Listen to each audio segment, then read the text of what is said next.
I've reacted to every Radiohead album on this channel, so I'll link the playlist in the description. But what that means is that you guys have been along for every part of my Radiohead journey. Here's to hoping they release another album soon. So now as I reflect back on that journey, I'd like to share with you guys my top 20 Radiohead songs of all time. Now this is just my personal list, so let me know yours down below. Let's skip through 20 through 11 a little bit quickly so we can really dive into that juicy top 10, where all the meat is. Number 20, it's actually the Trickster and Creep both, because I just couldn't decide between these two. As much as Radiohead fans despise Creep, I absolutely adore it, but obviously it's not a very underrated song, but the Trickster is, so I wanted to put both of these here to kind of give a shout out to both, as they are antonyms of each other in a way.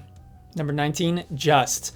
A wonderfully energetic spaz fest, including as many chord changes as possible while still somehow being extremely catchy. Number 18, Climbing Up the Walls, one of the darkest, most ominous Radiohead songs with a chilling climax. Number 17, Blowout, a jazzy 90s rock fusion that works so much better than most of Pablo Honey and is just gets ingrained in my brain for days. Number 16, Everything in Its Right Place, a grower for sure. The first time I heard this, I had no idea what to think of it. Now, I find myself jamming along regularly. It's like crack. Number 15, Pyramid Song. Now this is a song that I didn't originally want to go back to time and time again, but the more I hear it, the more I'm addicted to it. There's so many layers to peel back, and it's a great song to dissect. Number 14, Dex Dark. Now, I don't find myself returning to a lot of the songs individually from A Moon-Shaped Pool, despite it being one of my favorite albums from Radiohead. But Dex Dark is one of the exceptions, as this is just one of the most special Radiohead songs. Number 13, Reckoner. Now, this is a song that instantly grabbed me, and I find myself going back again and again. The bridge wraps it all up together perfectly. Number 12, Motion Picture Soundtrack. This is one of the most beautiful songs I've ever heard in my entire life. And finally, number 11, How to Disappear Completely. A haunting depiction of anxiety that feels like an unstoppable ballad with tides of string and dissonant beauty. So now we're through those, let's get to the real top 10. Number 10, Paranoid Android.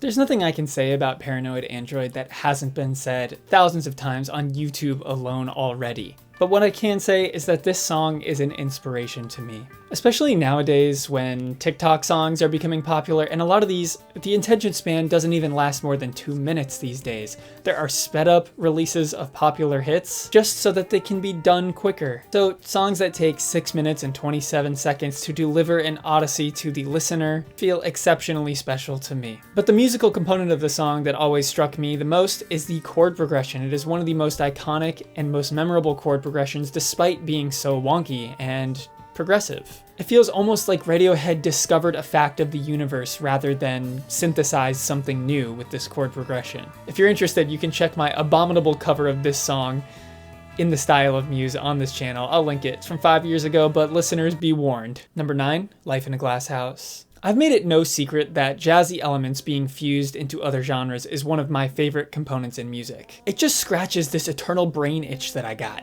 So Radiohead delivering this dissonant, jazzy sound that really throws back, makes me throw back, I'll tell you that much. It's a very jarring sound, but it's everything I could ask for and more. It has such a haunting and precarious cadence. Every tiny instrumental noodle that surrounds you, and I mean literally, because you got like the clarinet on the left, and I think it's the trombone on the right, is eternally listenable. I just can't get enough of this frantic playing. And as it might be clear from my picks for my top 20 that you guys already saw, I prefer the more organic instrumentation. You'll see less King of Limbs here and more stuff like this. But for their forays into more organic instrumentation, this one strikes me as even more cerebral and hard to untangle, in the vein of Pyramid Song. It's not quite as straightforward as some of the others on the list, but that makes it eternally fun to listen to, pick apart, and dissect, all while not sacrificing any of the emotion that I love in a Radiohead song. Number 8, Wolf at the Door. A Wolf at the Door is a total departure from Radiohead's traditional sound, in my book, to something really, really strange in a totally welcomed way. Tom's lower register singing makes it a distinct and iconic song from the moment it begins.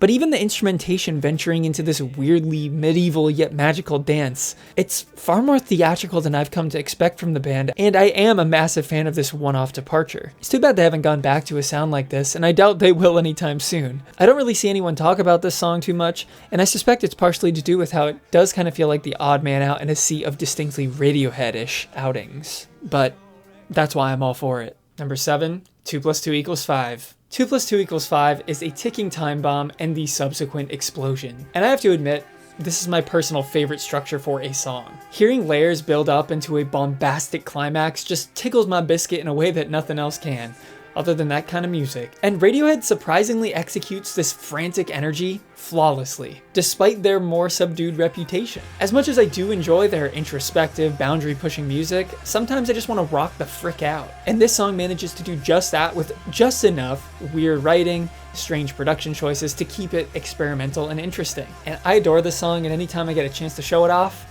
I do. Number 6, Nice Dream. Nice Dream brings us back to the more raw Radiohead days before the more elevated version of this song was released. And I'm saying that because How to Disappear Completely has a similar cadence to this song, has a similar emotion evoked from me, and features a similar ballad type structure with acoustic guitar and drums, and it has improved production and complexity. But something about this song strikes me as a little bit more magical. It draws me in with its melody. It's one of my favorites to play guitar and sing along to. And from the first moment I heard it, it was already iconic in my eyes. The progression in the song is extremely unique. The song ebbs and flows between different styles and different sections without missing a beat. I feel like this song is severely underrated. And rather than the distant, anxiety-ridden performance we get in How to Disappear Completely, we get a dramatic, passionate performance here. And I love his dramatic delivery here. It's perfect. Number 5, Street Spirit. Fade Out. That chorus. I mentioned previously too how much I love songs that manage to build layers slowly throughout the runtime. And this is just another prime example where we start with just some guitars and vocals, but we slowly add drums, bass, strings, and harmonies. I specifically love Tom's dramatic delivery here again, as it sounds almost like he's wailing in desperation. The song is an emotional gut punch every time, and although it's melodically and harmonically simpler than some others near the top of the list, all of the layers weave together perfectly and the emotion is king. A perfect send-off to the bends. Number 4, 15 Step. This song is so hard to describe. It's got this tropical groove with the smoothest guitar and bass tones you've ever heard in your entire life. Then it's got the crunchiest sounding drums you've heard in your entire life. This juxtaposition really makes the song catch your ears. Everything gets its distinct place in the mix. It's just candy to your ears, and it's just the most crisply mixed song I've ever heard, I think. This would sound perfect because of the tones if they were playing hot cross buns, but they're playing this extremely intricately woven piece in that good old 5/4 time signature. And the bass in the outro, oh yeah. You know I love some bass. Cements this as a song I return to more than almost any other song in their discography. It's not a challenging, emotional listen like some of the others on this list. I'm looking at you, Moon-Shaped Pool. This is just mostly a feel-good Radiohead song. I know, they do exist though. But not really, because usually the lyrics kind of bring it down. But hey, just ignore the lyrics, enjoy the fun, okay? Before I give you my top 3 though, make sure you guys like the video if you're enjoying it, and subscribe for more Radiohead content, and other bands if you're interested as well, and anything you guys recommend by popular demand. I'm hoping to run some polls in the upcoming future to get a better gauge on what you guys might like to see. Number 3, Jigsaw Falling Into Place. So all 3 of these top 3 were my top dog at some point in time. But Jigsaw was here for the shortest. It's not because it's a weaker song by any means. It's just because the top 2 are some of the most iconic songs of all time in my mind. This is by far my favorite groove in any Radiohead song, as the acoustic guitar, drums, and bass are in perfect sync. The backing vocals and the intro create a slightly haunting atmosphere as we build into a crescendo of a chorus. One of my favorite parts is the fact that as we enter verse 2, Tom is still singing in this lower register, and he waits a few bars to unleash into that higher octave. It makes this eventual release all the more powerful because we waited for it. And it doesn't feel calculated. It feels like Tom's trying to hold back this rage, and then it just bursts out in that one line. The song goes way harder than you'd expect from acoustic guitar, bass, and drums, and just some vocals, but it surprisingly does hit, with the multiple sections all crescendoing at about the 3-minute 30-second mark, into a larger-than-life climax. Tom's vocals have never sounded so crisp, along with the crispiest groove of their career, in my opinion. And it's just impossible to deny this song. Man, I'll never get over those background vocals. They're just so good! But number 2, exit music for a film. I bet a lot of you guys are not surprised to see this one. This is the one that spent the longest time at number 1, only actually being dethroned in the past year. We've discussed my preference for these layered builds into explosive climaxes, and this is probably the most powerful out of all of Radiohead's songs. The fuzz, the grit, the drama. This is the song that gives me the most chills from Radiohead, especially when that fuzzy bass line hits. Oh my god. We're going back to that bass, you know what I'm talking about, hey? But even before that, this is my favorite chord progression that the band has ever concocted. I love the way it subtly switches from minor to major at the end of every loop in the verse. I love how sparse it is, how foreboding it is, and how there's little production details throughout to keep it very, very interesting. It's so lonely and foreboding, and then you get this like sound that almost sounds like an airplane taking off, but it's actually the guitars, of course, because it's Radiohead, right? The chorus choir is genuinely off-putting with how synthetic it is, sounding like a choir on marionettes being guided by the deft hand of Radiohead's writing.